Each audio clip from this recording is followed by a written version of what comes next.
Plus d'1,2 milliard de francs CFA déboursés, une liste d'artistes qu'on ne connaît pas, tout ça pour organiser un festival auquel Nick Sozai et Kekolos ne seront pas prestataires.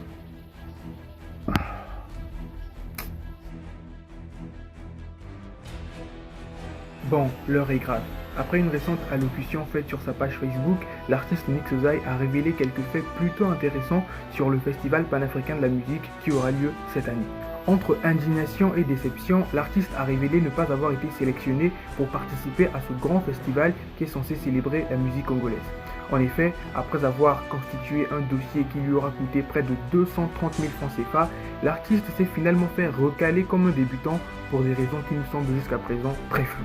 Non mais franchement, ce pays me dépasse. Donc vous allez organiser un festival culturel qui est censé mettre en avant la musique congolaise sans y faire participer les artistes qui depuis plusieurs années ont fait vivre cette musique congolaise?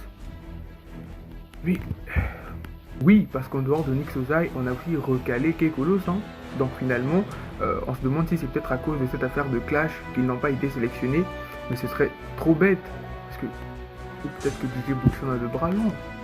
Vous nous avez déposé un nombre incalculable d'artistes féminins sur cette liste de prestations sous prétexte qu'apparemment il y aurait un souci de parité.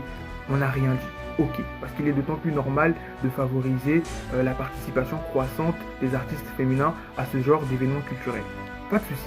Mais à part Fanny Fayard, Nestella Forest, Leila and the Groove et Spirita Nanda, le reste on les connaît quasiment pas.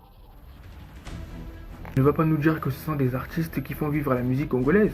On les connaît, les artistes qui font vivre la musique congolaise. On les voit prester, on les voit faire des choses concrètes pour faire avancer les choses.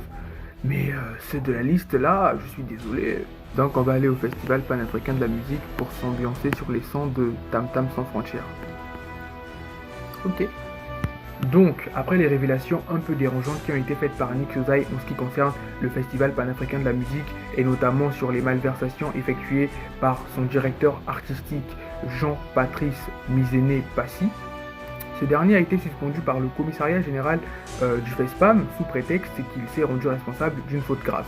En effet, grâce à la vidéo de Nick Sozai, on a appris que ce dernier avait extorqué de l'argent à plusieurs autres artistes congolais et s'était rendu responsable d'un gros circuit de corruption au sein justement de cette industrie musicale congolaise. Bon, ok, c'est bien beau tout ça.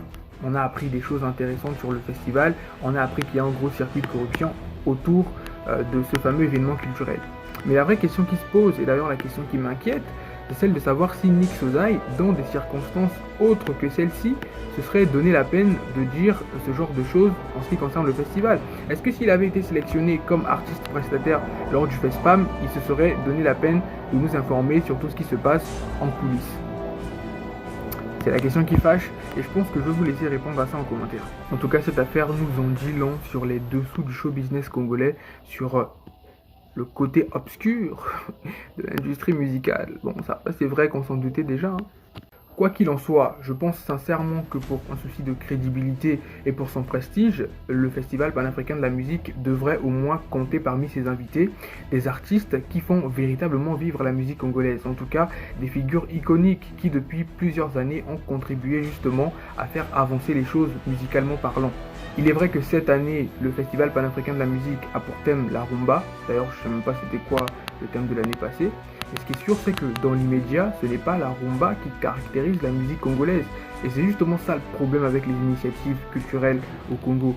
C'est que c'est vraiment aux antipodes de la réalité. On se demande, mais vous faites ça pour qui en fait? Pourquoi? Est-ce que vous êtes informé sur ce qui se passe? Est-ce que vous savez où va la musique congolaise en ce moment?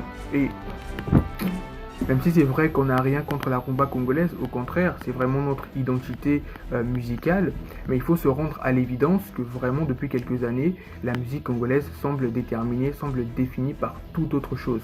Avec le mouvement musical urbain actuel, on sait qu'est-ce qui définit la musique congolaise aujourd'hui. Donc vraiment, il faut qu'on essaye de revoir tout ça, parce que sinon on va pas avancer.